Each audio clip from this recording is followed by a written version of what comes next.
Hello there. Welcome to the new moon in Leo. So before I get going, I thought I would just let you know that I have a new book coming out in a little over a month. August. We are August 4th for the new moon. And my new book is coming out September 10th. And it's called Divination Rules. So you're going to start to see me focusing a lot more on divination and what that is and what kinds of ways. I mean, obviously what I'm doing here is one of those ways. Astrology is a divination tool. Tarot is a divination tool. And so I'm excited. There's 100 different ones in this book, and I'll be covering probably all 100 of them at some point. So you can look forward to that journey, to the book, and to learning more about divination, what it means, what things are considered a sign, how do we get signs, how do we know when they're real. And so you might want to check out chapters, Indigo, Amazon, Goodreads. If you're in the UK, you can check Waterstones. If you're in boy, it's all they're sold all over the world. So take whatever your book provider is. I'm sure you can find my new book on pre-order as well. Otherwise, of course, I have my other two books, Intuition, a little bit of Intuition, and Vibes from the Other Side, and those are still selling and still doing well. And I'm in progress of I'm waiting to hear from my editor about a new astrology book. I will let you know when that's approved, if it is, because sometimes these things just flip-flop and they ask me for something else. And I'm also in progress writing a pretty heavy-duty, very interesting tarot book. That one's going to take me a little while to write, and so that one won't be out for a while, but just to let you know, I'm busy writing, and that's been fun. I hope you've been having a good summer and handling the heat. If you would like a personal reading, you can message me down below. You can go to my website, river-rain.com. You can find me on Facebook or Instagram, Catherine Allen, Catherine River Rain. What else? Oh, and I have a new type of session that I'm offering that I'm excited about called Tarot Coaching. And basically think about it as like a therapy session, but using a few tarot cards. Not like, it's not a reading. You're going to talk to me about your life, about something you're working through. And I'm going to ask you questions intuitively as we go along. But a lot of it is you sharing and processing and releasing and whatever you need to do.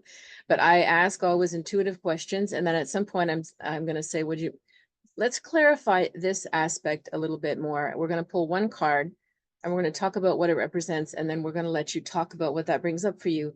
And the tarot brings the sort of therapy or the counseling deeper. So I've done a few now. I've just begun it. It's going really well. I really like it. People have been feeling better and clearer after it. So that makes me happy.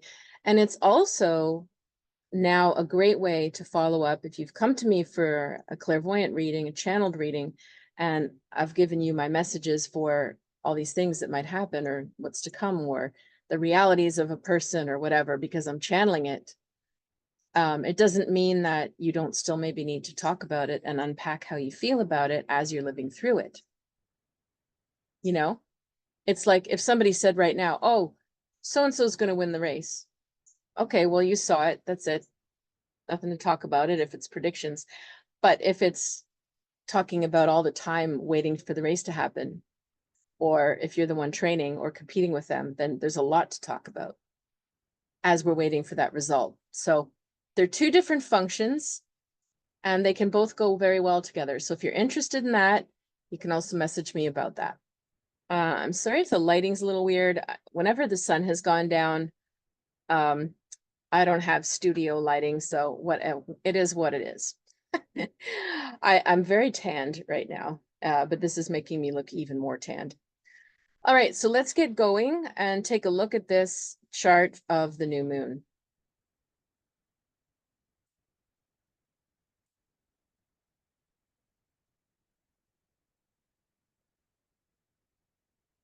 All right, so the new moon is in Leo, and it's at 7:13 a.m. Sunday morning.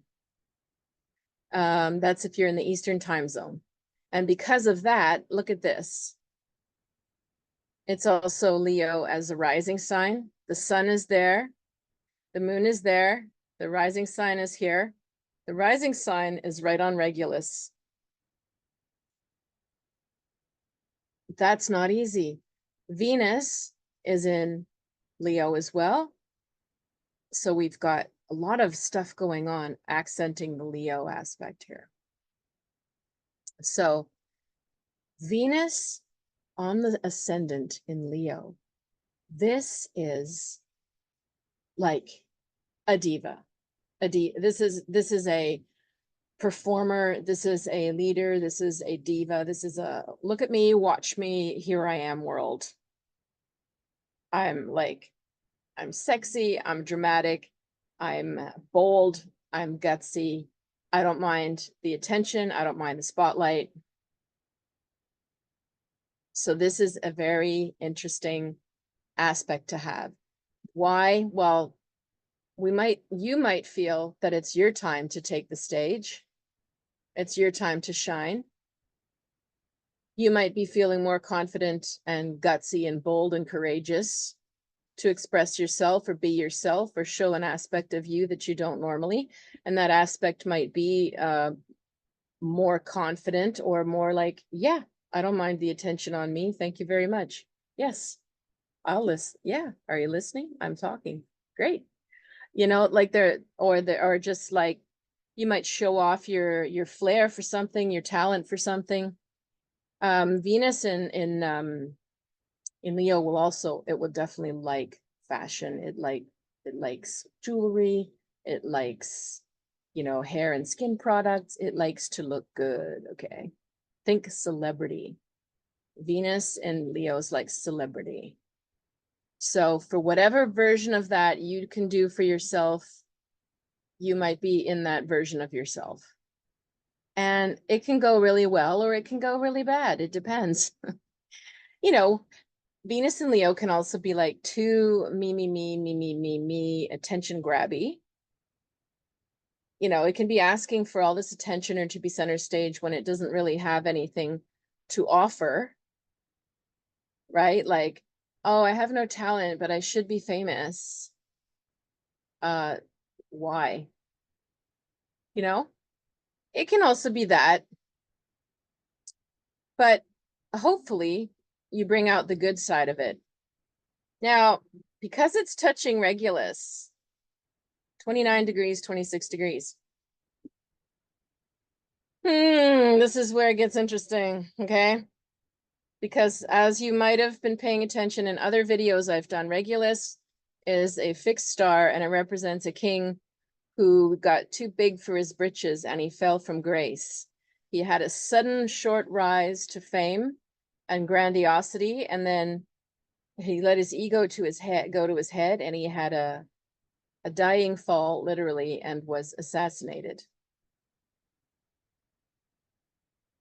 Venus conjunct Regulus on the ascendant could also be giving somebody, whether that's you, people in your life, maybe people in the political stage, in the news world again. We're used to this. High and low, one dramatic story. Oh, cutting to another dramatic story. Oh, eclipsed by something else. But this is really like somebody who's getting too big for their ego is like bigger than their talent, let's just say. There could be a sudden dying fall, a sudden fall from grace. Now, as I've mentioned before, Regulus falls on Donald Trump's chart prominently on his rising sign too. So we could see more rock and roll with his campaign, as if there isn't already, but you never know. There's always more. I haven't checked where this falls in Kamala Harris's chart. So we have to, I mean, this could also, I didn't look at JD Vance's chart either. There's a lot of people that we've suddenly seen thrust into the public eye or leadership roles. Maybe it's candidacies, maybe it's side stories, and then there's a dying fall. So you just want to be careful of that in your own life. Like, don't get too overexcited. Don't let your ego get away with you and start getting cocky. There's nothing wrong with confidence. But cockiness is where you get into trouble. Arrogance and cockiness. Otherwise, the sun and the moon are together here in Leo, but they're in the 12th house, so they're rather hidden. So the moon and the sun in Leo represents all these things I've just said about Venus as well. It's you know, hopefully graceful leadership, center stage, taking a prominent position, being bold and courageous, but on behalf of leading others or doing good for others versus just for the self. And when it's posed in the 12th house, what it means is that the person avoids the spotlight. They don't want to shine in public. They'd rather shine behind the scenes. And as you'll notice, Venus and Mercury in Virgo, they're accenting each other. They're the ones that are squaring off with Uranus and Algol. Algol's up here. It's exactly conjunct Algol right now, Uranus. So it's pretty dangerous as far as sudden, I mean, we could call it evil, but let's just say sudden, shocking, negative energies or events. So we've got that going on, and that's squaring our ascendant, and it's squaring Venus and Mercury. So once again, to me, that pretty much emphasizes that if you let yourself get out of hand, something's going to come and take you out. So don't get cocky, okay? Show what you can do and be humble about it. Don't shoot your mouth off or whatever, because there's too many things going against. And even Mercury in Virgo, like Mercury in Virgo is very intelligent and clever, very precise with its words, very analytical, and can put everything in exactly the box that it belongs.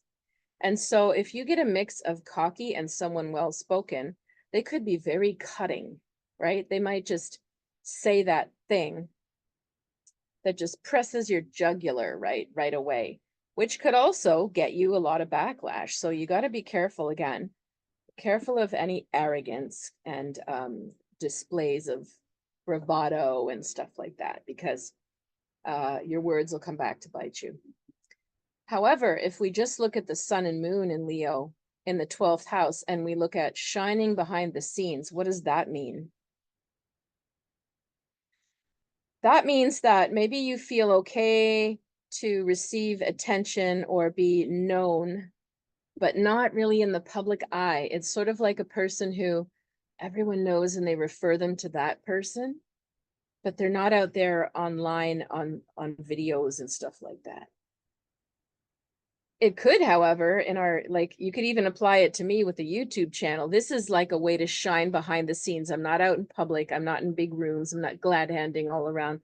I'm in my living room and I'm doing a video. So I'm known, but I'm in my privacy. So that's another way it can play out.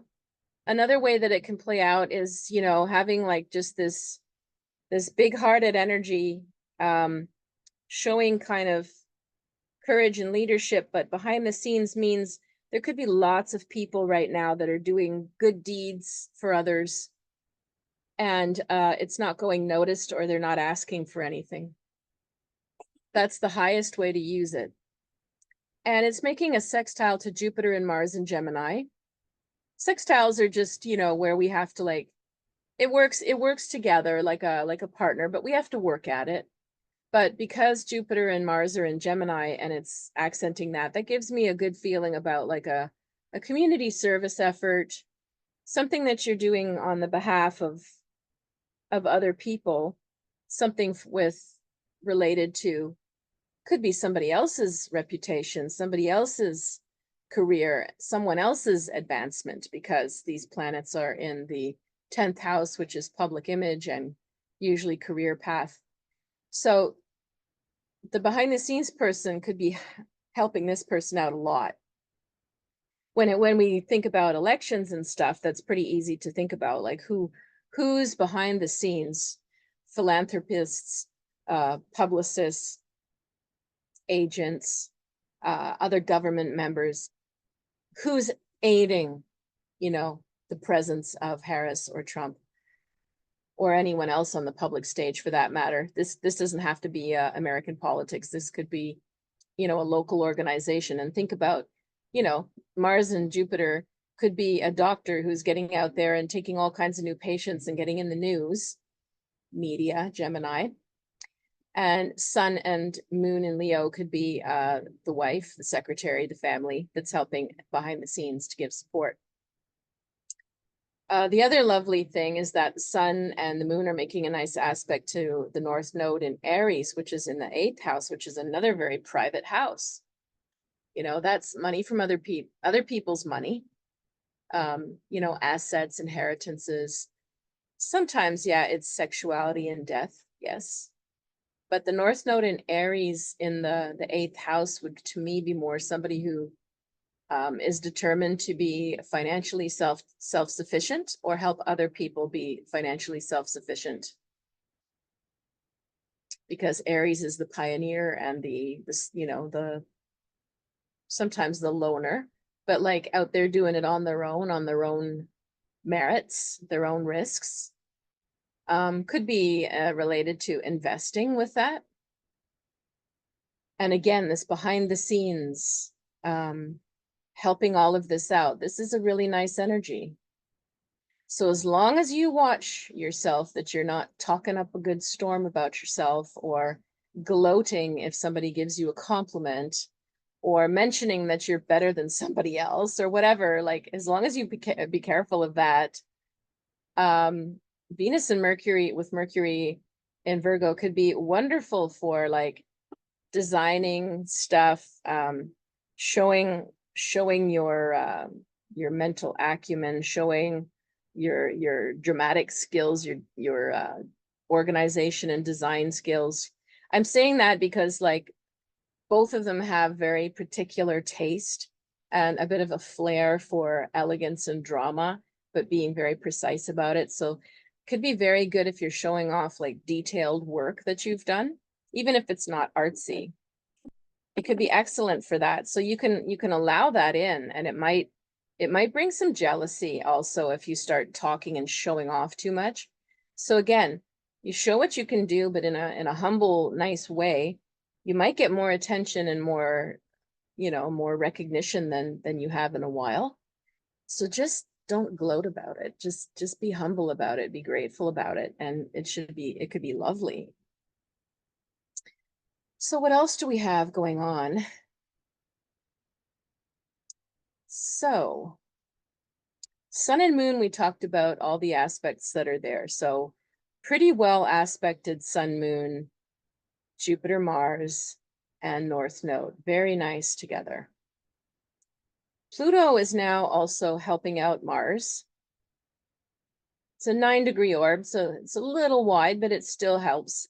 So Pluto trine Mars is very productive, very talkative, very, again, mental energy. Very social times if you want them to be. We just need to guard against gossip, okay? Which is very tempting with Jupiter and Mars in Gemini. Everyone wants to talk about everyone right now. And everyone wants, a lot of people want to meet each other and you want to share details, and you're being a chameleon in like many different ways, depending on who you're talking to. And maybe you're going, oh, do you know them? And they're in your circle and they overlap in yours. And you might get all lost in the details. There's so much to talk about. So we just want to be careful. Pluto it's trine Mars, so it helps it out, but it still intensifies it. So just like, it's not a good time to be trying to get revenge on anyone, okay? It might not be the best time to be seeking closure with people. It's a much better time of expanding your network, expanding your reach, challenging yourself to grow in a mental capacity or in your multitasking skills or your media skills or anything to do with expanding your visibility. Because Jupiter and Mars and Uranus in the 10th house is going to be visible. You know, so think about that. Do you want to be more visible? Do you want to be more seen? Do you want to show what you can do? And again, with humility. Saturn now comes along and is not happy with Jupiter Mars. It's in Pisces. It's in the 7th house here, which is basically saying, you know, you need to be sensitive and compassionate to people. You need to worry about your closest relationships and keep those more humble and private. And Jupiter Mars in Gemini is like, I want to meet everybody. I want to try everything. I'm going to say whatever I'm going to say. And Saturn and Pisces would be like, be careful. Be careful if it doesn't come out. If it doesn't come out in a humble way, in a compassionate way, in a sensitive way, be careful. Yeah. So it does curb those energies a bit. The other thing with Saturn square Mars is like, we can feel like every time you start something, something comes along to say, no, you can't have it. Oh, I want, no, you know, kind of feeling thwarted, feeling tested, feeling like, why is this taking so long? Why is there always an obstacle? But Saturn square Mars, it's going to last for a little bit, but it's not going to be forever. I mean, it's at 9 degrees right now.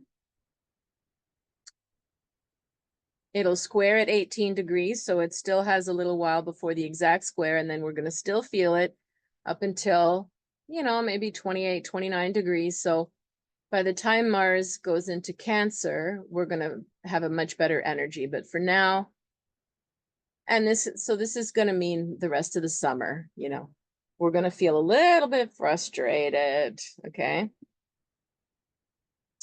Neptune isn't really doing much here. It's like complementing, you know, Uranus a little bit, and Pluto, both outer planets, all outer planets. And as I keep saying, Neptune it's just giving a little flow, a little spiritual feeling, a little ethereal feeling to these other planets. It makes things just a little smoother, a little more blurry, but it doesn't really add that much to it. If Neptune is helping out Uranus a little, maybe it's like, it's sort of like if you give something shocking, but you pour chocolate sauce on it. It's sort of like, okay, it's still shocking, but it's tastes better than it did, you know? It just adds a little mirage or little glamour to the energy, but it still doesn't change what it is. You know, Pluto's also trining, yeah, well, nah, 15 degrees is too wide. Well, it's trining Uranus too. So again, that's sort of coupling that Uranus-Mars energy we talked about with the full moon, which was closer at the time, which I'm sure a lot of you felt it. I think there was a lot of people that felt this intensity and sort of breakthrough moments and decisions with Uranus and Mars last time. So now, I mean, Pluto is trine. Uranus is still going to be, you know, it's going to take a long time before we stop feeling Uranus and Pluto together. But at least they are trining now. They're not squaring. So it sort of means a lot of deep changes that maybe we are headed for that are maybe going to be a bit disruptive or uncomfortable because they're just major changes to the way we've been living. But Pluto trine Mars would suggest for now that they are meant to happen. They are more in flow. So they're more positive. They're more about our collective evolution instead of something to rail against. However, you know, Venus and Mercury are going to definitely pluck every detail out of it and pick on it and be very upset with any of these Uranus changes and Mars changes.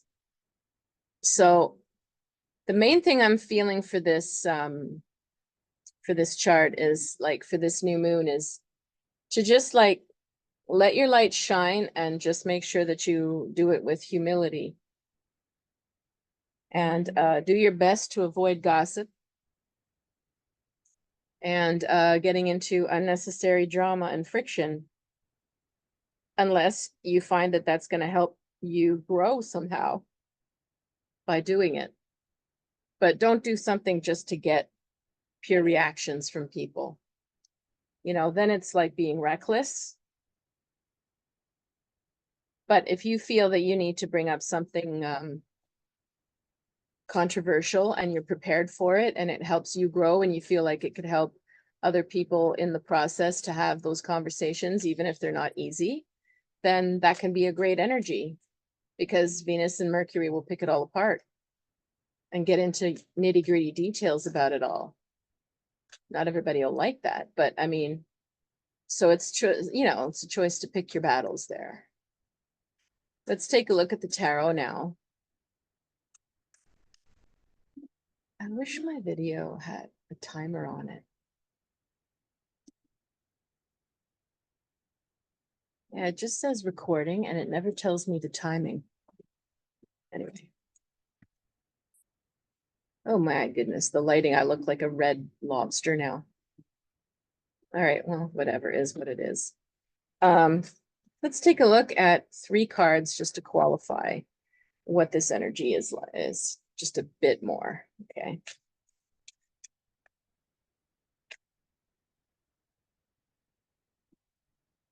All right.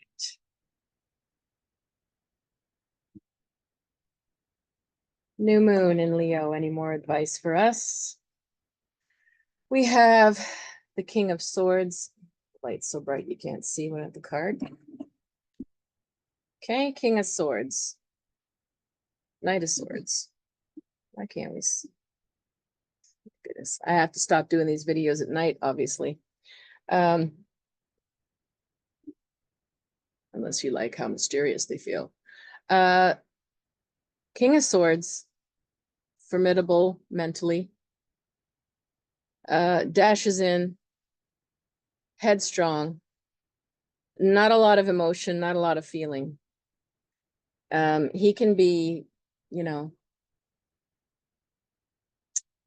I hate to say it, but you know, sometimes this guy is just the most clever, charming guy you've ever met, but doesn't mean that he's healthy. Sometimes, you know, you meet people that are truly brilliant and they are healthy-minded and they treat people well. That's the best case scenario. Worst case scenario is clever, charming, and doesn't treat people well.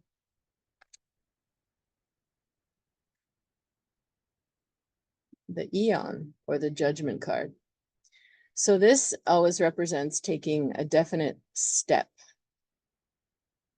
Coming clean, coming out of the closet, admitting, showing who you are, deciding, letting the world know, I am this or I'm not this. This is where I stand. This is my values. This is who I am. That's why they call it Judgment in the other card.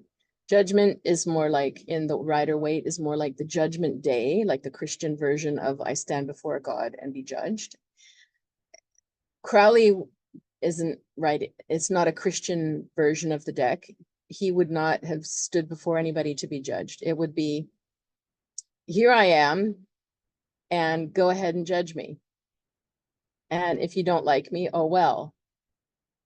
So it's getting to that moment where you can say, this is what I like and don't like. This is who I am. This is what I believe.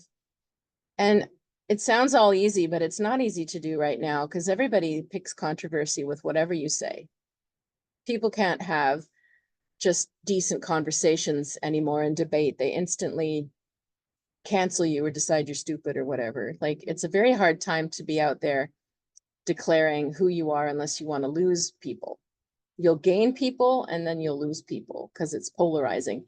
So this is a particularly difficult card in our times. So you'll want to think about, is it really necessary for me to do this right now for my own growth and my own peace of mind? And then we have the 8 of Swords, which would be overthinking and overanalyzing. And getting, you know, so caught up in your mind that just you basically shut down. There's too many conflicting opinions, conflicting stories, thoughts. This actually would be a perfect card for gaslighting, really, because it's just, there's too many swords and daggers. How are you supposed to feel safe and get clear when there's so many weapons in this card? And it's all red and purple. It looks bloodied already, you know. It doesn't look healthy. It looks like a horrible battle was won over many different things, and now the two swords that stand, it looks like they got there with by blood. It's not a nice card. And the card is called, you know, interference. So in this process of you coming forward and, you know, showing us who you are, you will get pushback and interference. And you will get, you know, depends on what you do and what you say, you might get smear campaign, you might get gaslighting. So you really want to be sure, is it really right now? Is it really right now that you must absolutely come out of the closet and tell people where you stand on things, or show us who you are? Or could this happen in a better way, a different way down the road for you? Because it's a volatile time to do it. All right, let's take a look at readings for the signs. How should we frame this?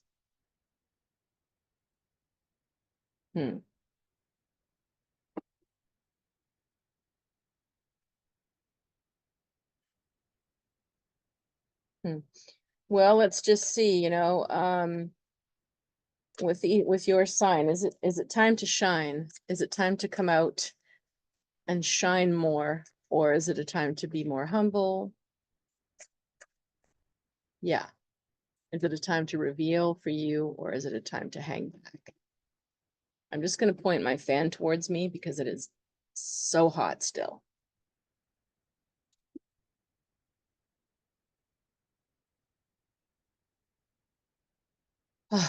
I don't know where you live, but oh my goodness, I'm still in my bathing suit for a reason, because I've been in the pool twice today and I'm still hot. All right, Aries, is it a time for you to shine and show yourself more, or is it a time to lay low? It is a time to lay low unless you are showing knowledge. So if you're talking about yourself, your history, your personal opinions,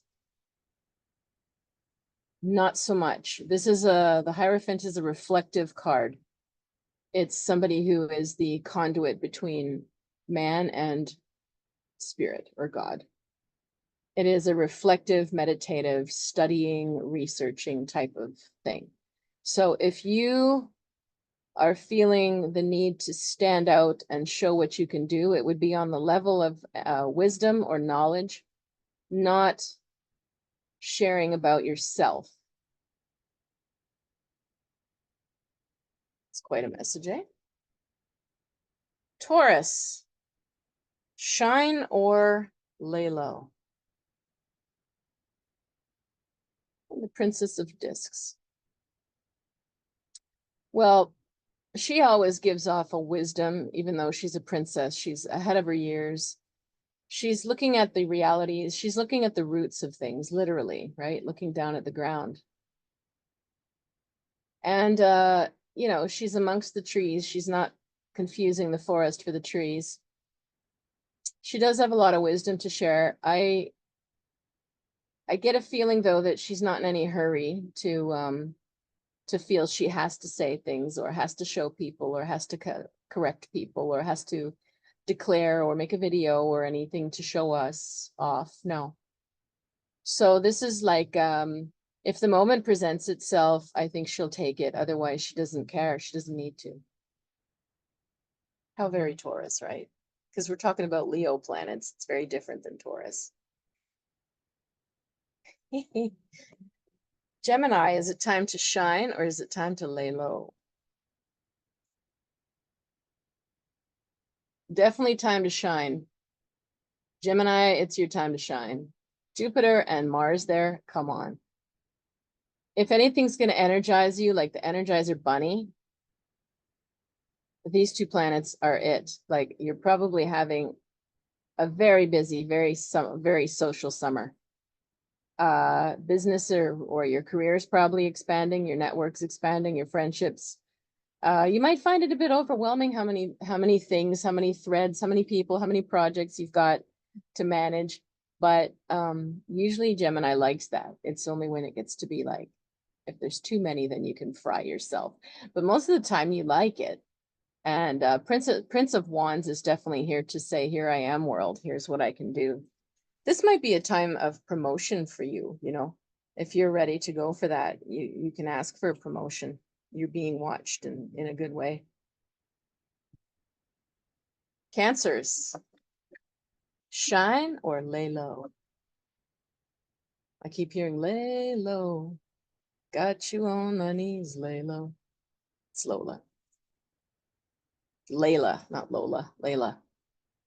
Oh, and here's the coming out card we just saw. Cancer. Time for you to come out of your shell, Cancer. Come out of your shell. Oh, it's scary. I'd rather be in my shell, right? I don't want to get involved in all this conflict. Come out of your shell. Got to think about, okay, in what way? You don't have to be like, here's my whole soul, unzip, there we go. No, you just have to open the shell a crack. Just a little crack, not like wide open. What, Cancer, can you say that you've been holding in or you don't normally show to people? What aspect of you do you do something no one knows you do? Are you good at something no one knows you're good at? Are you have a stronger side you don't show very often? I bet you that's it. Let us see it.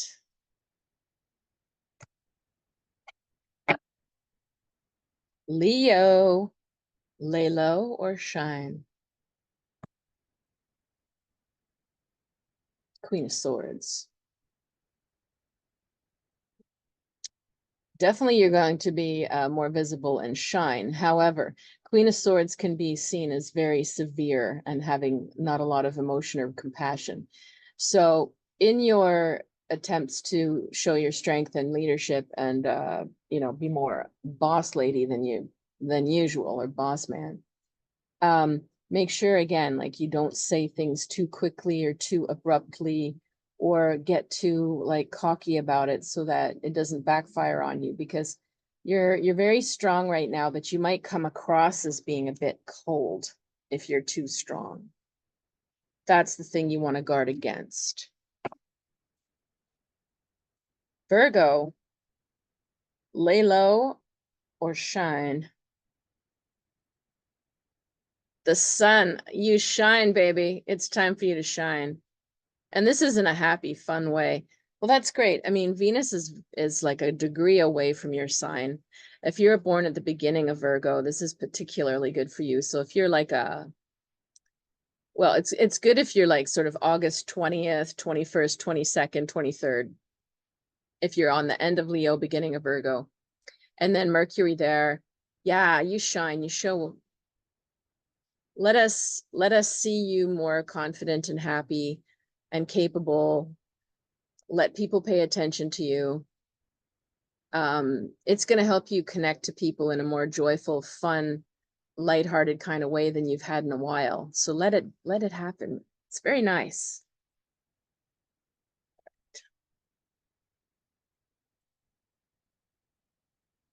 Libras, do you lay low or do you shine? You lay low. Disappointment card, Mars and Scorpio. Yeah, you got to lay low.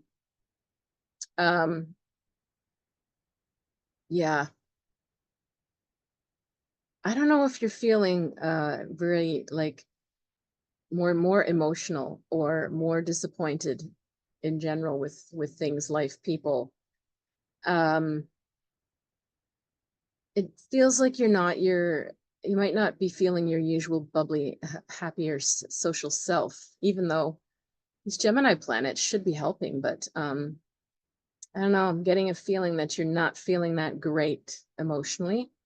So if you are not, then you definitely lay low during this new moon so that you're not suddenly thrust with all of this extra drama and gossip that might be floating around, and you don't get into like competitions with people with their egos.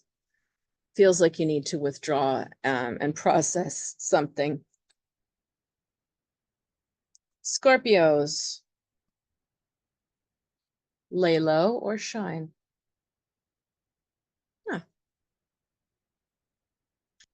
The King of Discs, well, he's down to earth. I mean, look at all he's got on, right? He's got this beautiful cape, a beautiful horse, a huge shield, huge fancy armor, and yet he's very down to earth, but he clearly is showing us his wealth, his land and his wealth and his fertility, his virility.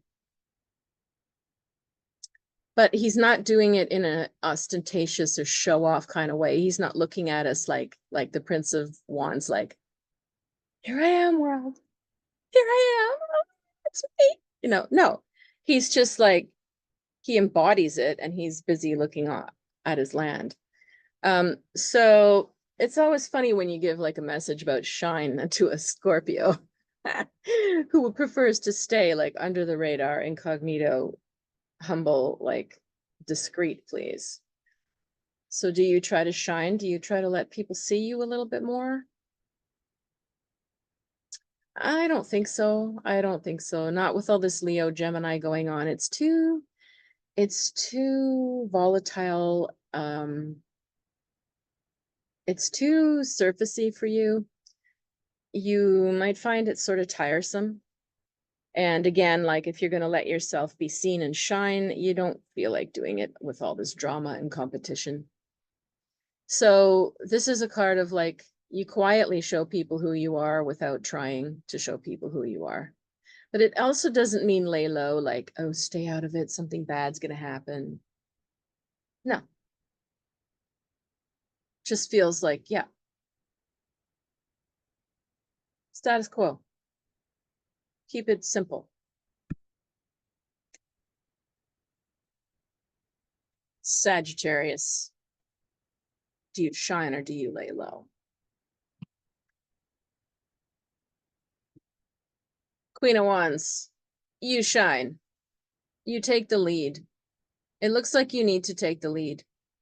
The queen has this leopard by the head, and she's got a giant wand, which might be like a wand with a shaft of wheat, but it also almost looks like the pineal gland. And you look at all of the radiating, you know,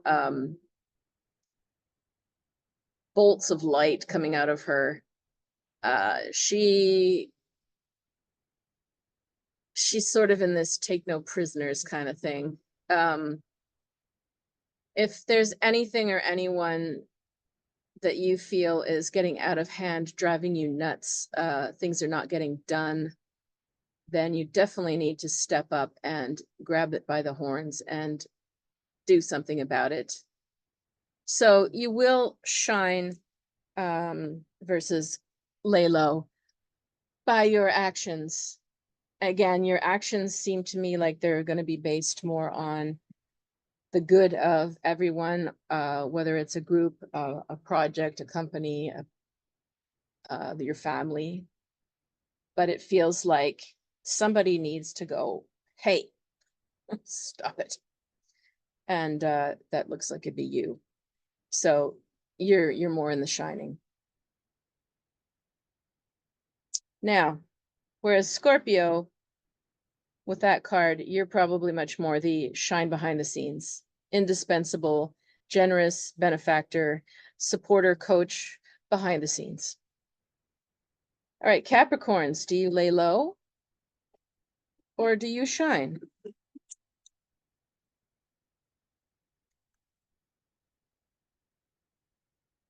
Four of Cups, Moon in Cancer. Well, it's very abundant luxury. Like it says luxury, it's abundant, it's flowing.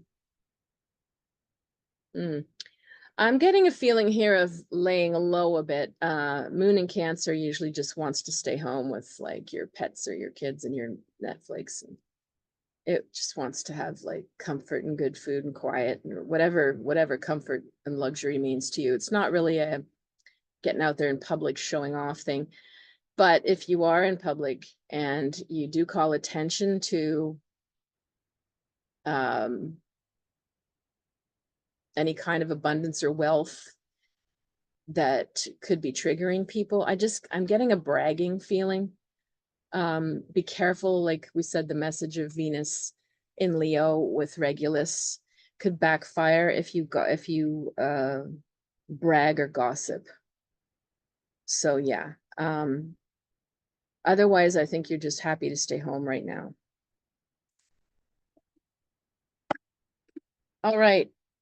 Aquarius, what about you? Lay low or shine? That's definitely shining. The lust card. Show us what you got right now, Aquarius. Be funny, be silly, be crazy, be kooky, be experimental. Show us more sides of your personality. Show us more of your talents. Let yourself be free. And again, like I get this feeling of like, let down your guard and let yourself be silly a bit. Because if you're less worried about how other people see you, they're actually going to see you. A lot of great things that you normally don't let people in to see. And you know, when it comes to your creative life or your passion, like whether it's romantic passion or whether it's passion for your music or whatever you're working on, it's going to let it shine. It's going to let it out more. It's going to increase it. It's going to be very good for you. Very good for you. This new moon, activating a lot of good if you let your guard down. Let it hang out a bit, okay? Not easy for Aquarius, but you got to do it. And finally, Pisces, do you lay low or do you shine? You've got the Prince of Discs. He's not up for it. He's not in the mood. He doesn't have the energy to try and stand out or get attention. Pisces is not like that anyway. They're not attention grabbers ever. They do it in a different way. They're not like doing it like a Leo, like standing up on stage, like, here I am, you know, pay attention, or busting into a conversation and shaking hands and upstaging everybody, or I don't know, performing so much. Like they're not usually like that. The Prince of Discs, well, he's sort of comfortable, bit on the lazy side as far as like, it doesn't feel like putting in tons of effort into that. Doesn't care if he's standing out or shining. Is he laying low? Yeah, maybe, but I don't even think it's about that. There's no need. It's like the Scorpio one. There's no need to try and there's no need to hide. It's just yeah, meh, why bother? So you're probably just going to be relaxing and watch the drama happen for everybody else like usual. And if there are moments though where you could let people see that you're good at something, don't shy away from it. Like don't keep yourself like so much on the down low or hidden that you never get your moment either. Like if it comes, you're not going to force it to happen like other signs might. You're not going to try to provoke it. But if it comes, it's sort of like when people give a compliment to you and you're like, oh, and you start complaining, or you go, oh, well, so and so is so much better than me. And you just deface yourself. Like those kind of moments is when you need to go, no, let some of that in. Like let some of that Leo, let some of that confidence in. You deserve the compliments. Be graceful with it, you know, that kind of thing. All right, what an interesting new moon. Like it's so different than 2 weeks ago with that full moon, completely different energy. Don't you feel it? All right, like I said, I have new types of sessions. I got a new book coming out, and I probably will resume some of my Intuition Cafe stuff, but not until the fall. And there's other events that I want to get going, but honestly, the energy of this whole summer has been, oh, could you? Oh no, I changed my mind last minute. Or I'm coming, oh no, I can't. So that's in the air, a lot of last minute canceling and rejigging in the air. So I'm gonna just see how the fall energy feels before I start planning things. That's the way I roll. But I would like to plan some things, whether it's courses or gatherings or talks. Definitely book launch stuff. I'm gonna be setting up book launch stuff. So I will let people know. Otherwise, if you want a reading, then you know where to reach me. Have a very nice new moon.